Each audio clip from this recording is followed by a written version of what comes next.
Lyon, combat, Lyon, victoire, Lyon, développement. Écoutez Espérant, la voix qui caresse, chante hymne de Lyon. Nyamane Tumba.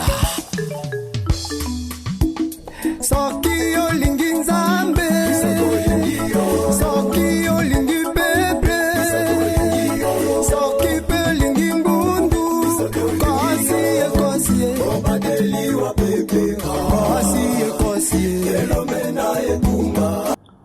Mesdames et messieurs, bonjour et bienvenue dans Peuple Mokonzi.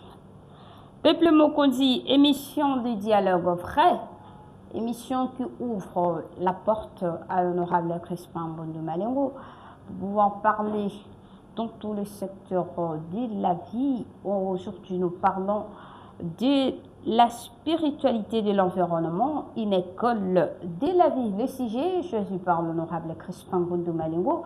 Avant donc d'entrer dans notre sujet, avant d'entrer en profondeur, permettez-moi de les saluer. Honorable Crispin, bonjour. Salut Madame Rebecca. Vous allez bien? Oui, je vais très bien.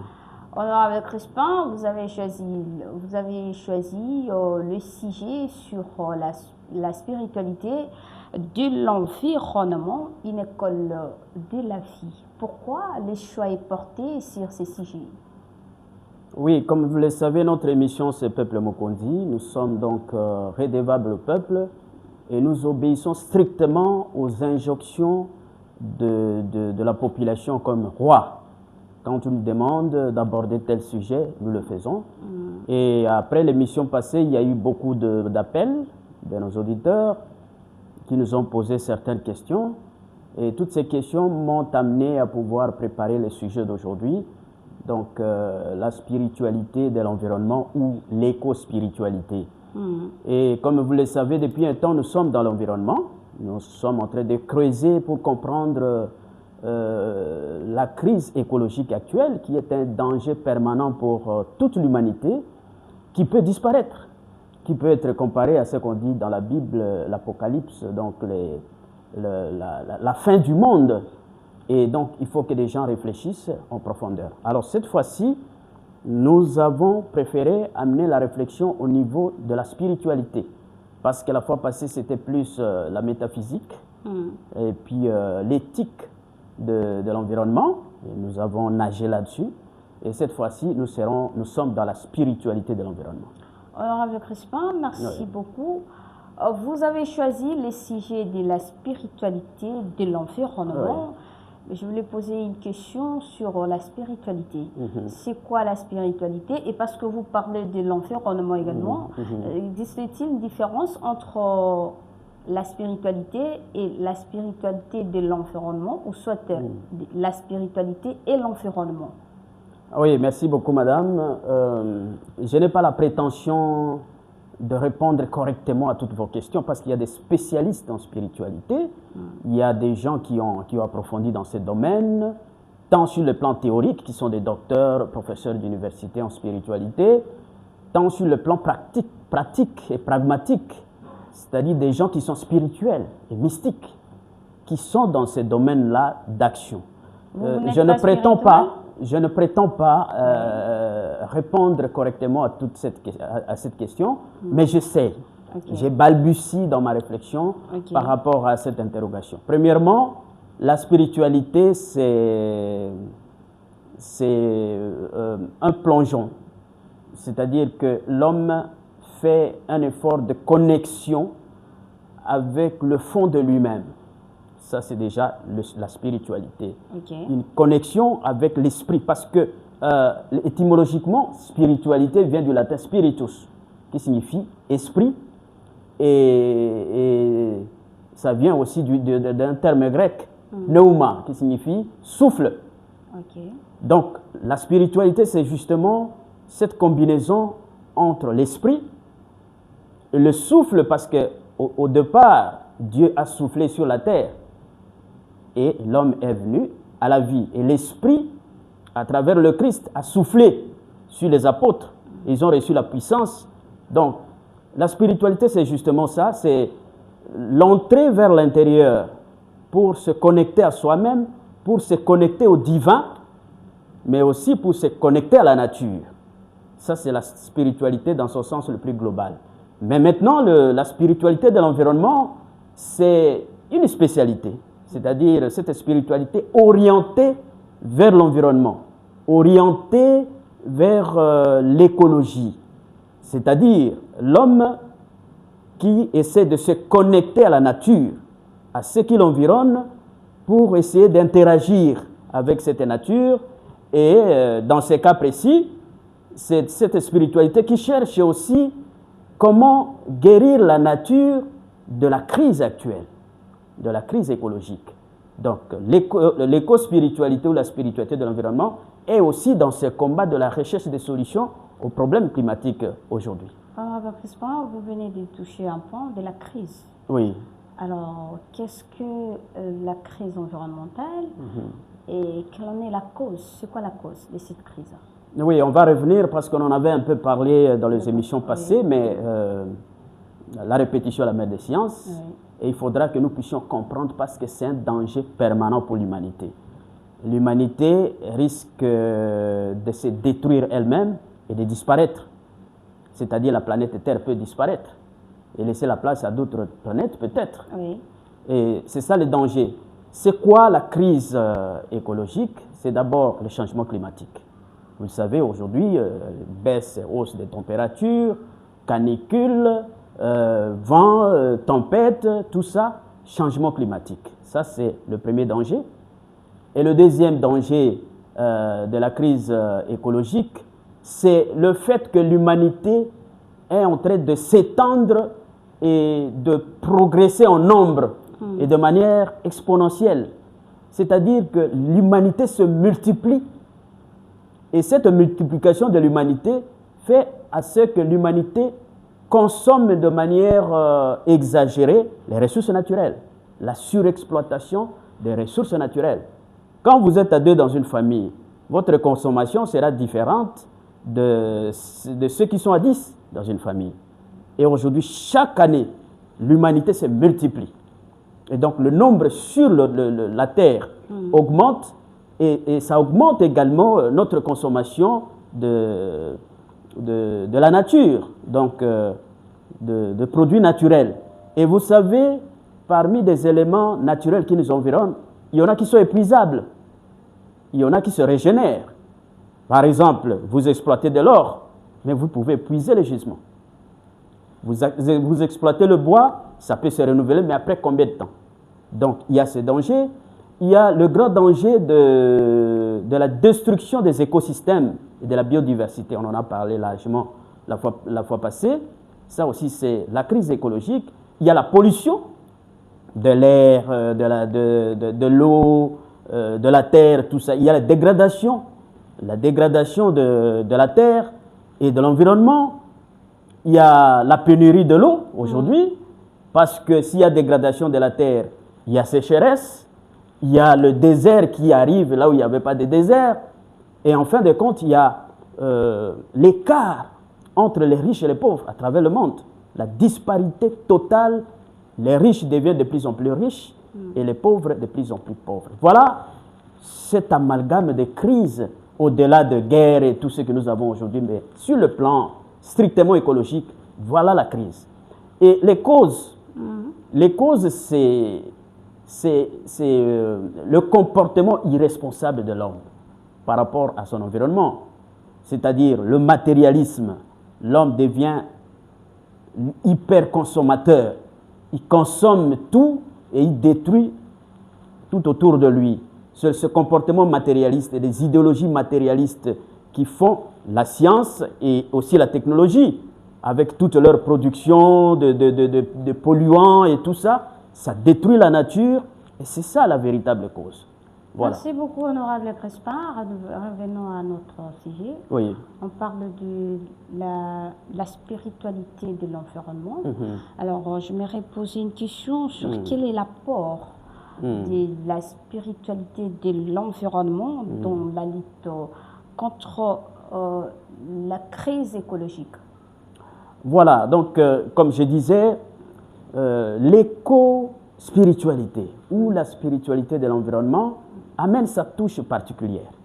Le combat est vaste, Mais la spiritualité de l'environnement amène sa touche particulière. Elle voudrait faire comprendre à l'humanité que la crise écologique est d'abord la crise spirituelle. Comment? C'est-à-dire, c'est l'homme qui est en crise. Et c'est cette crise de l'homme qui engendre la crise écologique, c'est-à-dire tout ce que nous voyons comme crise tout autour de nous. C'est l'homme dans sa spiritualité qui est en crise.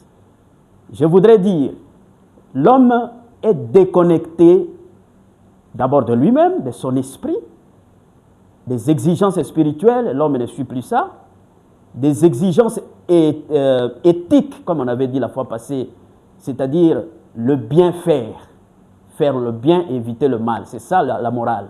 L'homme s'écarte de cela, et donc spirituellement, l'homme est déconnecté, comme je disais, de soi-même, mais aussi de l'absolu. L'absolu ici, c'est Dieu pour certains. Certains l'appellent Dieu, d'autres l'absolu, d'autres encore le premier moteur immobile. Chacun a sa façon d'appeler Dieu. Chez nous, en Afrique et au Congo, les Nzakumba, Congo, tout ça. Donc, quand l'homme se déconnecte du Créateur, il y a crise. L'homme s'est aussi déconnecté de la nature. C'est une triple déconnexion. Il se déconnecte à soi-même, il se déconnecte à son Créateur, il se déconnecte à tout ce qui l'environne. Et c'est cette déconnexion qui fait que la crise commence d'abord dans l'homme et ça s'étend tout autour de lui parce qu'on dit on ne fait que ce que l'on est. Donc, notre action est la conséquence de ce qui est en nous. Et comme il y a crise dans l'homme, il y a crise dans l'environnement. Ça, c'est la première chose qui est comme l'apport intellectuel dans le combat. En fait, savoir que vous vous battez là-bas, mais ce n'est pas là le terrain du combat. Le terrain, c'est dans l'homme.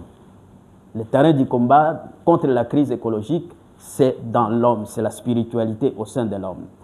Et l'éco-spiritualité montre également qu'il y a une crise identitaire en l'homme. C'est-à-dire que l'homme qui est le protecteur de la nature, de l'environnement, a cédé à sa mission. Il n'est plus protecteur. Son identité est donc remise en cause par lui-même. C'est une crise identitaire. Et c'est encore une crise d'autodestruction de l'homme, parce que l'homme qui détruit le feu, l'eau, la terre et l'air, qui sont des quatre fondamentaux de sa propre constitution, il se détruit. Vous détruisez ce qui vous constitue. Donc vous êtes dans l'autodestruction. Et c'est la crise. Donc là, nous revenons toujours sur l'homme. C'est ça l'apport de la spiritualité de l'environnement. Et enfin, la spiritualité de l'environnement amène le débat à un autre niveau, à un autre domaine, au domaine spirituel. Voilà. Et comme solution, la spiritualité de l'environnement ramène l'homme à se reconnecter. Okay. Parce que si le problème c'est la déconnexion, donc la solution doit être la connexion. Il faut que l'homme se connecte à son Créateur, il faut que l'homme se connecte à tout ce qui l'environne, donc à l'environnement, à la nature. Il faut que l'homme se connecte au fond de lui-même, à son esprit. Et en ce sens-là, tout le reste du combat sera facile.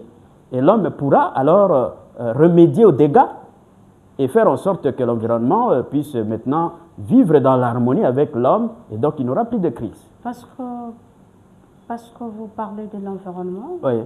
avec respect, qui dit la Bible sur l'environnement. Je vous ai vu également avec une Bible. Hein. Oui. J'espère qu'aujourd'hui vous allez nous prêcher. Bon, pas comme des prêtres, pas comme des pasteurs. Là, je suis en train de réfléchir, comme je suis chrétien, et je suis penseur, je réfléchis. Et puisque nous sommes dans le domaine de la spiritualité est vaste. Hein? Il y a la spiritualité intérieure, mais il y a aussi la spiritualité extérieure. Je vais en parler un peu plus tard. Mais la Bible, qui est l'instrument pour les chrétiens, c'est comme la Torah pour les juifs et comme le Coran pour les musulmans. Mais nous, les chrétiens, c'est la Bible. C'est la raison pour laquelle j'ai amené la Bible. La Bible dit quelque chose sur l'environnement, sur la spiritualité de l'environnement. Et je résume cela en 4 points, essentiellement. Ok. Premièrement, la Bible démontre que l'environnement est la créature de Dieu. Ok. Donc, l'environnement vient de Dieu. C'est la créature de Dieu. C'est dans la Bible. Je n'aurai pas peut-être, si vous acceptez, mais nous courons derrière le temps. Oui, Je vais donner des références. Oui, Au lieu de bien sûr. lire. On va écrire. La référence, c'est le psaume 24.1. 124.1. Ah, voilà, le verset 1. Et là-dedans, on dit que Dieu, c'est Dieu qui a tout créé. Et il a créé l'homme et tout ce qui l'environne et tout ça. Donc, toute la création, c'est Dieu, le créateur. Ça, c'est la première des choses. Donc, l'environnement est l'œuvre de Dieu. Ça, c'est la première affirmation et l'affirmation la plus importante. Deuxième affirmation, la Bible dit que l'homme est le gardien de l'environnement. Et là, vous pouvez trouver ça dans Genèse, chapitre 2, verset 15. Dieu a placé l'homme dans le jardin, il lui a dit de cultiver, mais surtout de garder. Donc, l'homme, c'est le gardien de l'environnement. Et si aujourd'hui il y a crise environnementale, c'est parce que, je l'ai dit, l'homme a failli à sa mission de gardien de l'environnement. Il a exploité, il a détruit sans garder.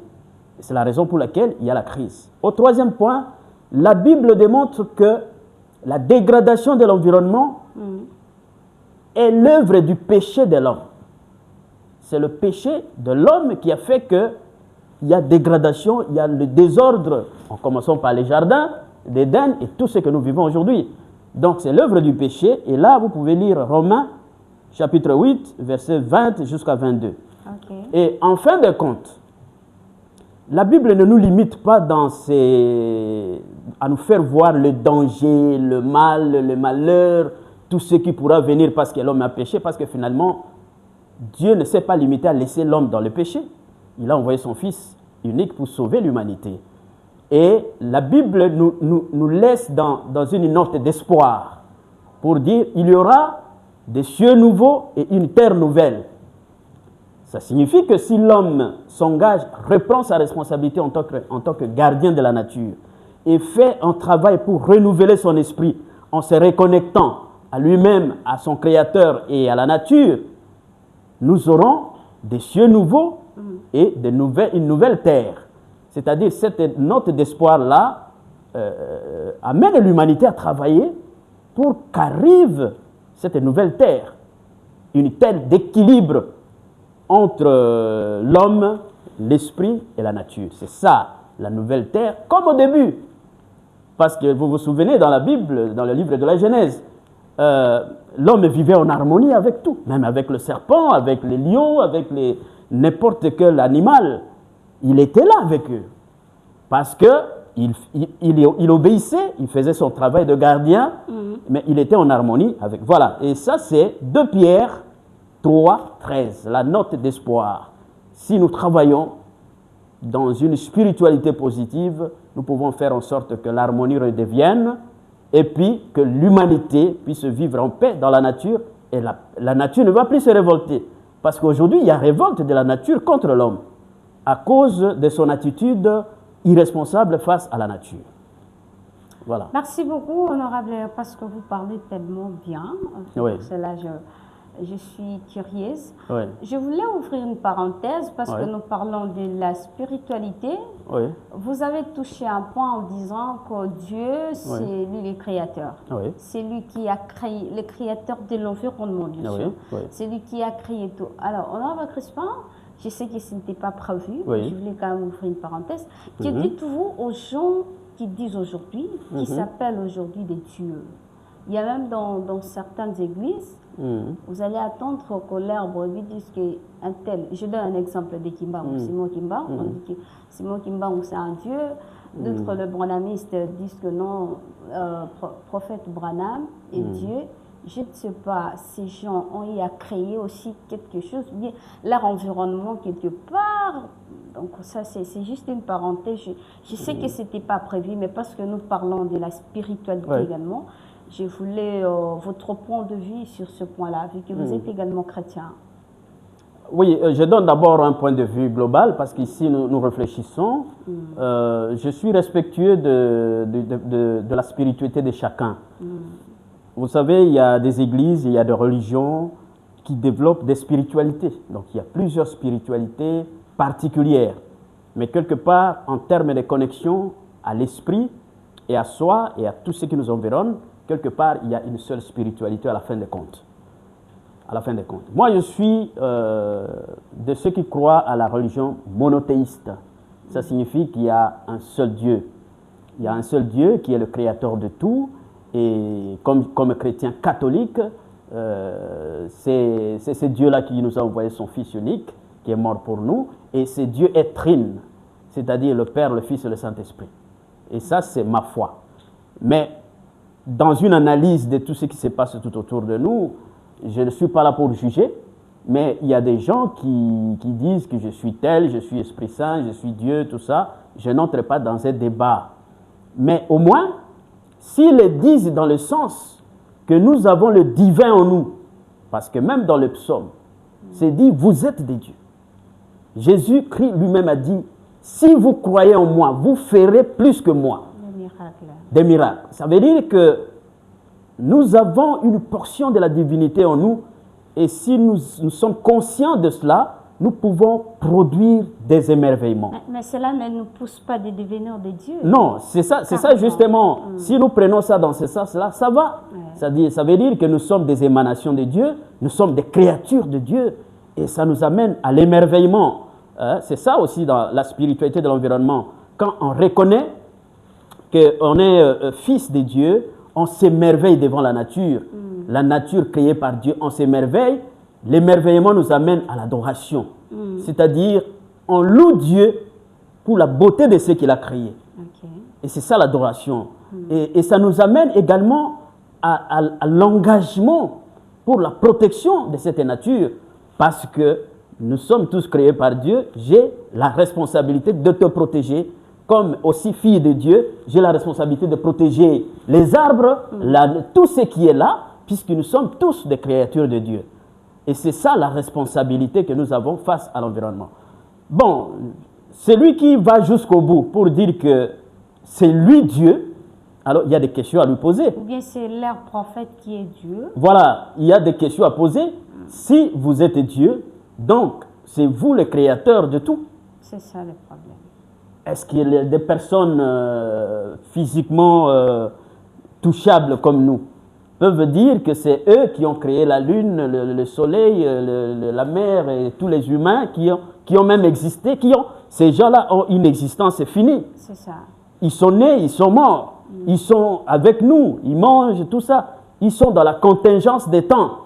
Et donc, comme j'ai dit, je n'entre pas dans le jugement des choses, mais je présente des réalités qui sont face à nous. C'est vrai qu'il y a eu des gens dans l'histoire qui se sont dit être Dieu. Il y en a qui ont tout nié, que Dieu n'existait pas, tout ça. Mais ils n'ont pas nié qu'eux n'existaient pas. Ils ont confirmé qu'eux existent et qu'ils ont un commencement. Et au-delà de ce commencement, qu'est-ce que l'on pouvait penser avant eux? Et jusqu'au début des choses, qu'est-ce qui a existé avant les débuts? Donc, ils ne poussent pas de réflexion jusqu'au bout. Donc là, moi, je reviens à la case du départ pour dire que nous sommes des monothéistes. Notre spiritualité est fondée sur Dieu qui a tout créé, Dieu qui a envoyé son Fils, et Dieu qui nous laisse continuer l'œuvre à travers le Saint-Esprit, qui est le consolateur, qui est avec nous et qui nous dirige dans ce monde.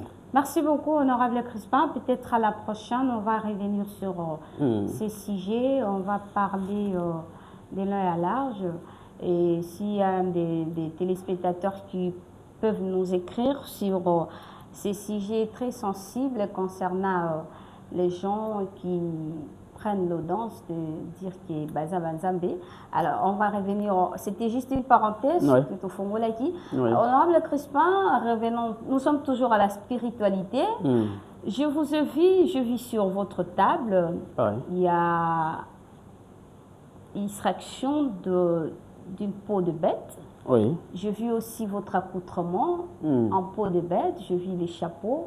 Vous ne voyez pas que ça contredit-il à la spiritualité de la Bible, que vous venez d'ailleurs de détailler avec des versets bibliques? Non, pas du tout.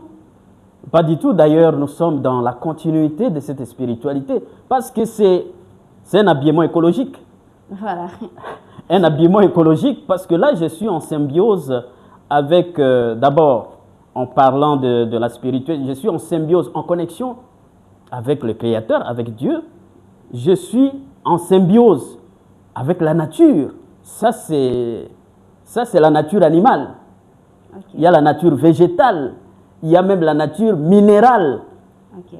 Et je suis, en tant que spirituel, j'essaye, je ne dis pas que je suis, j'essaie d'être en connexion avec tous ces niveaux d'être, afin que je puisse avoir toutes les vibrations nécessaires à mener ce combat contre la crise écologique. Il faut, comme je venais de vous le dire, il faut être connecté pour bien mener le combat, parce que le combat est plus intérieur qu'extérieur. Et comme je disais quelque part, la spiritualité de l'environnement nous aide à mettre la jonction entre l'écologie extérieure, c'est-à-dire le travail qui s'est fait dans les COP, ceci, COP, cela, les gens se mettent d'accord, les institutions se mettent d'accord, ils prennent des mesures pour ne pas déforester, couper la forêt, pour ne pas faire ceci, pour ne pas polluer. Tout ça, c'est extérieur. Il faut maintenant une jonction avec l'intérieur, c'est-à-dire qu'il faut que l'homme soit converti intérieurement. Il faut une métanoïa intérieure, une conversion écologique, c'est-à-dire que l'homme puisse changer sa vision de voir l'environnement. Et si cette vision change, le comportement va nécessairement changer. C'est ça l'apport de la spiritualité. Il faut, comme disent la Weltanschauung, hein? C'est un terme qui veut dire un changement total. Il faut que le changement intérieur se marie avec les efforts extérieurs que fait le monde, que fait le monde pour que tout puisse s'améliorer dans le futur. Vous voulez dire quoi par là, concrètement, là, avec Crispin? Vous revenez à la question, parce que je me suis étendu, hein? Oui. Vous revenez à la question sur mon accoutrement. Ah oui. Je voudrais dire que je suis dans la logique de la spiritualité de l'environnement. Parce que mon accoutrement mélange, me met en contact. Ça, c'est la peau des bêtes. Ça veut dire que je voudrais revenir dans le jardin d'Éden. Je voudrais, même si je suis pécheur, parce que c'est à partir de là que l'homme a péché, il a compris qu'il était nu. Mais nous fabriquons ces histoires à partir de cette société de consommation, à partir de la science actuelle, à partir des idéologies de la production excessive. Mais quand l'homme était dans les jardins, il était dans un habillement naturel. Il était en tenue d'Adam. Et après, quand il a senti qu'il avait péché, il avait pris des feuilles. Il s'est habillé. Et c'était l'harmonie du début. Et je ne voudrais pas dire qu'il faut maintenant enlever tous ces habits. Je voudrais tout simplement faire réfléchir aux gens qu'il faut revenir vers l'originalité. Même quand vous parlez de la spiritualité. Oui. Même quand vous parlez de la spiritualité, oui. Il n'y a pas l'inconvénient de mélanger avec la culture. Non, pas du tout. Okay. Parce que même dans la culture, il y a la spiritualité. Donc un jour, on peut vous voir aussi avec Kassa Makimba Oleti Bikolo avec parce que c'est... Ce n'est pas un problème. Okay. C'est-à-dire que ce qui compte, c'est le sens que l'on donne à son accoutrement, à son paraître. Le paraître est toujours différent de l'être. Ce que nous paraissons, parfois concorde avec ce que nous sommes, parfois c'est complètement différent avec ce que nous sommes. Et l'essentiel pour nous, c'est que nous puissions donner de la valeur, du sens. Quel est le sens que je donne, par exemple, à ce que je tiens en ce moment? C'est la peau des léopards? Ça, c'est la peau de léopard. Des léopards. Pourquoi vous ça, c'est la peau de léopard. Pourquoi vous avez choisi ça, la peau des léopards? Le léopard, c'est le chef de la forêt. Okay. Moi-même, je suis dans la recherche de trouver la peau de lion. Ceux qui m'écoutent, ceux qui en ont, moi, je suis lion. Okay. Et j'ai difficile à trouver cette peau. Vous savez, nous sommes des vibrations. Tout est vibration dans ce monde. Ça signifie la manière dont vous vous connectez. Si vous êtes dans une connexion basse, vous vivrez de manière basse, vous entrez en contact avec des esprits bas et vous restez dans la bassesse. Et plus vous remontez votre vibration, vous vous connectez à l'être suprême, vous vous connectez aux ancêtres qui ont bien agi dans ce monde, vous vous connectez à tout ce qui est supérieur, vous vibrez très haut et vous allez faire des choses de manière de hauteur, quelque part. Honorable Crispin a dit qu'il n'y a pas un problème, il n'y a pas un inconvénient de mélanger en même temps la spiritualité et la coutume. C'est ça, non? Ça, c'est la coutume. C'est ce que vous avez dit. Pardon, culture. Bon, je ne sais pas ce que vous appelez. Moi, je dis que ça, c'est la peau d'un animal. Oui, mais c'est la coutume. Mais vous pensez que c'est la coutume. Quelle coutume? Je ne sais pas. Ah, vous ne savez pas? Coutume. Qu'est-ce qu'est la coutume d'abord? Et là, nous entrons dans des débats de fond. Oui. Parce que les Occidentaux ont leurs coutumes. Oui. Les prêtres, les habits qu'ils portent pour dire la messe.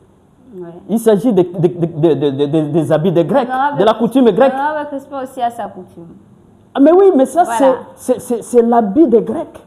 Voilà pourquoi C'est l'habillement des Grecs. Voilà. Mais aujourd'hui, nous avons, ça devient un rituel religieux. Et on dit la messe avec ces habits-là. Et si moi, aujourd'hui, en priant, je mets la peau de léopard devant moi, je m'agenouille, je dis Père, le Père du ciel, le Père qui a créé le monde, le Père de mes ancêtres congolais, assistez-moi dans ce que je veux faire. Le même Dieu unique qui a créé les Grecs, les Italiens, tout ça, et les Congolais. Est-ce que c'est... Vous ouvrez un grand débat. Mais c'est un grand débat, mais c'est moi, je suis logique, je suis correct avec moi-même. Voilà. Je suis chrétien catholique, je ne nie pas l'accoutrement des autres qui est devenu un habit liturgique, mais je ne rejette pas mon accoutrement congolais pour dire que c'est ça, c'est diabolique. Non. On va revenir. Oui. Vous aurez même un invité au contredire. Qu'il vienne, moi je suis libre, je reçois tout le monde. Ok. Je reçois tout le monde. Honorable Crispin, Oui. François d'Assise, un grand spirituel, on nous apprend qu'il est le patron de l'écologie. Oui. Que dites-vous? Vous étant philosophe, scientifique, un spirituel, vous aussi, vous êtes un spirituel, parce qu'on vous voit. Oui. Quelle lecture faites-vous? Oui, je reviens d'abord sur ce que vous avez dit, que tout le monde est spirituel. Tout le monde a un aspect, il est corps et esprit. Ok. Tout le monde est corps et esprit, mais tout dépend du degré avec lequel on évolue avec son esprit et avec l'esprit de Dieu, avec l'esprit de la nature. Voilà. Et ça, c'est à divers degrés. Alors, concernant Saint François d'Assise, c'est parmi les saints les plus honorés dans l'Église catholique et dans le monde, même auprès des gens qui ne croient pas à la religion, qui honorent, puisque déjà en 1979, il a été proclamé patron de l'écologie, Saint François d'Assise. C'est le premier des saints qui a reçu les stigmates du Seigneur, du Christ. Les stigmates, ce sont des plaies. Il a reçu ça de son vivant. Parce que pour lui, l'idéal, c'est la sequela Christ, c'est-à-dire suivre le Christ en tout, à partir de l'Évangile. Et il s'est engagé dans... Je peux vous raconter cette histoire pendant toute la journée, parce que j'ai beaucoup lu, moi-même étant franciscain, j'ai beaucoup lu sur François d'Assise, j'ai fait des exercices spirituels sur François d'Assise. Et donc, dans ce travail-là, de la sequela Christ, suivre le Christ a reconnu les efforts de François, qui le suivait, et il a gratifié par les stigmates. Parce qu'en priant, François a demandé, le Christ a demandé, sorti dans une lumière, a demandé à François, François, je sens que tu souffres beaucoup pour moi. Qu'est-ce que tu voudrais que je te donne en ce moment? François a dit, je veux ressentir dans mon corps la même douleur que tu as ressentie pendant ta crucifixion. Est-ce que c'est ce que nous allons demander au Seigneur s'il nous apparaît? On ne va pas demander des véhicules, des maisons et tout ça. Et François l'a demandé, il a reçu les stigmates. Okay. Mais ce qui nous intéresse dans la vie de Saint François, pour ne pas revenir en tout, c'est son attitude par rapport à la création. C'est-à-dire qu'étant dans la prière lui a donné la joie. C'était un frère joyeux avec tous les franciscains essaie de vivre dans la joie et dans la pauvreté la plus totale pour ne pas être encombré. Quand on est encombré dans ce monde, on est plus léger à s'élever spirituellement. On devient lourd parce qu'on cherche des maisons, on cherche des voitures, on a beaucoup de choses dans sa tête. On devient lourd pour s'élever spirituellement. François l'a compris. Et il n'avait rien. Il était marché pieds nus, il n'avait que sa bure, tout ça. Et il est devenu... Mais, j'ai dit, ce qui nous intéresse, c'est son attitude par rapport à la création. Parce que pour François, le Père nous a créés tous égaux. L'homme, l'animal, la plante, tous nous sommes égaux, fils de Dieu. Et je vais vous lire quelque chose pour terminer avec Saint François d'Assise, parce que c'est intéressant. C'est la cantique des créatures. Okay. Cantique des créatures. Et je vais vous surprendre avec quelque chose. C'est là où on a dit, non, ça c'est le patron de la... Parce que François parlait avec les oiseaux. Et aujourd'hui, s'il y a quelqu'un qui parle avec les oiseaux, on va dire, mais c'est un magicien. François a appelé un animal qui dérangeait les gens, il l'a appelé, il l'a chassé du village. Et l'animal est venu et puis il est parti. C'est-à-dire que c'est dans cette humilité de se croire au même niveau que les créatures, c'est le retour vers l'origine. Les créatures vous écoutent, vous respectent parce que vous les respectez. Mais quand vous venez avec l'idée anthropocentrique que nous avions dit au départ ici, c'est moi l'homme, c'est moi qui dois diriger, c'est moi qui ai reçu l'ordre de tout gérer, c'est en ce moment-là que vous détruisez la créature et la créature ne vous écoute plus. Elle se venge comme aujourd'hui. Et la vengeance, ce sont les tempêtes, c'est tout ce qui s'est fait là. Voilà, je reviens sur la cantique des créatures. Très haut, puissant et bon Seigneur, louange et gloire à ton honneur, car c'est toi seul qu'il faut louer. Quel homme pourrait te nommer? Loué sois-tu pour le soleil, pour ce grand frère dans le ciel. Il appelle soleil grand frère. Hein? Parce que nous sommes tous créatures du même Père. Pour ce grand frère dans le ciel, il éblouit de sa splendeur. De toi, il montre sa grandeur. Quand on regarde le soleil, on voit la grandeur de Dieu. Loué sois-tu pour la sœur, la lune, pour notre sœur, la lune. Il appelle la lune notre sœur, parce que tous on est des créatures. Pour les étoiles dans la nuit, précieuses tu les as formées. Regardez, ici à Kinshasa, parce qu'on a la lumière, c'est difficile de voir les étoiles. Oui. Mais au village, vous voyez la beauté des étoiles. Et scintillante de beauté. Loué sois-tu pour le frère, notre frère le vent. Il appelle le vent le frère. Pour le ciel pur, pour tous les temps. L'eau qui nous vient de toi, Seigneur, nous est une humble et chaste sœur. L'eau, c'est une sœur. Chaste et humble. Regarde le fleuve quand il passe, sans bruit. Mais c'est monstrueux ce fleuve-là. Quand il se fâche, mais personne ne peut tenir. Mais il passe dans l'humilité et dans l'innocence. Et chaque jour, il vient d'où, il part où? Ce sont des questions. Loué sois-tu pour frère le feu. Il appelle le feu frère. La terre en maternelle sœur.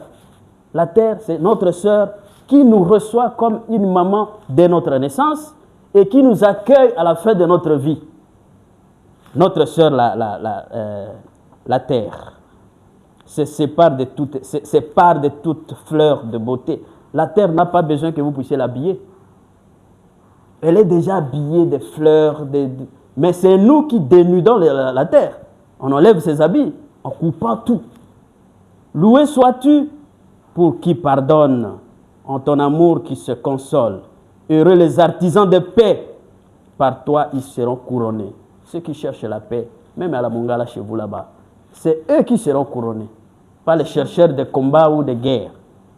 Loué sois-tu pour la sœur la mort, notre sœur la mort. Ça, c'est profond. En qui reposeront nos corps. Il faut accepter et aimer la mort comme une sœur quand elle arrive, parce que nos corps reposeront en elle. Heureux ceux qui l'auront aimé, accomplissant ta volonté, parce que la mort n'accomplit que la volonté de Dieu. Et nous devons l'aimer. nous devons l'accepter quand elle arrive chez nous. Dieu, 3 fois saint, nous te louons, nous te chantons, nous t'adorons. Gloire au Père et louange au Fils, et loué soit le Saint-Esprit. Amen. Ça, c'est Vous aimez notre le sœur, cantique. la mort? L'aimer ou pas, mais c'est notre sœur. Quand elle arrive, vous devez l'accepter et vous devez l'aimer. Glorifier Dieu. D'ailleurs, j'aime dans toutes les églises ici, quand nous allons participer à la veillée mortuaire, on dit prière d'action de grâce ou messe d'action de grâce. On loue Dieu pour l'arrivée de la sœur la mort dans une famille. Ceux qui sont vivants louent Dieu. Voilà, je termine. Voilà, honorable Crispin. Merci beaucoup. Merci également à nos fidèles téléspectateurs et auditeurs. Nous sommes déjà à la chute de notre mission. Honorable Crispin, un mot de la fin avant qu'on se sépare. Je crois que vous avez bien compris aujourd'hui pourquoi je m'appelle fils de l'eau, fils de la terre, Voilà. fils du feu Oui. et de l'air. Parce que j'en ai parlé. Pour ramasser tout. Ce sont les 4 éléments de la création, mais centrés dans l'homme. Okay. Je suis justement le fils, toi aussi, fils de ces 4 éléments. Je voudrais dire à tous ceux qui m'écoutent en ce moment que nous devons nous connecter en nous-mêmes, faire un plongeon au fond de nous-mêmes pour nous découvrir et nous connecter au grand esprit, à Dieu. Nous connecter aussi à tous ceux qui nous environnent. Et c'est seulement à ce prix que nous gagnerons beaucoup de combats. Okay. Aujourd'hui, nous parlons de la crise écologique. Mais il y a aussi des combats à l'Est. Il y a la guerre partout. Est-ce que nous allons gagner simplement par les armes ou nous allons gagner par la spiritualité de la guerre? Bon, ça c'est autre chose. Je n'en ai pas parlé aujourd'hui. Mais je pense qu'il y a une spiritualité derrière la guerre. Okay. Et qu'il faut apprendre cette spiritualité pour gagner la guerre. Merci beaucoup. Merci beaucoup, honorable Crispin Goundou Malingo, pour on peut appeler ça les enseignements? Je ne sais pas. Chacun peut appeler ça comme il veut. Voilà, chacun.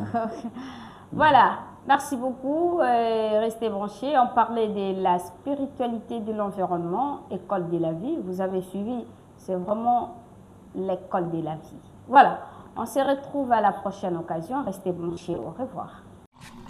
Combat, victoire, développement. Écoutez, Espérant, la voix qui caresse, chante hymne de lion. Nyamane Tumba. Soki olingi nzambe, soki olingi pepe, soki pe olingi mbundu, kosi ekosi, elomena etu.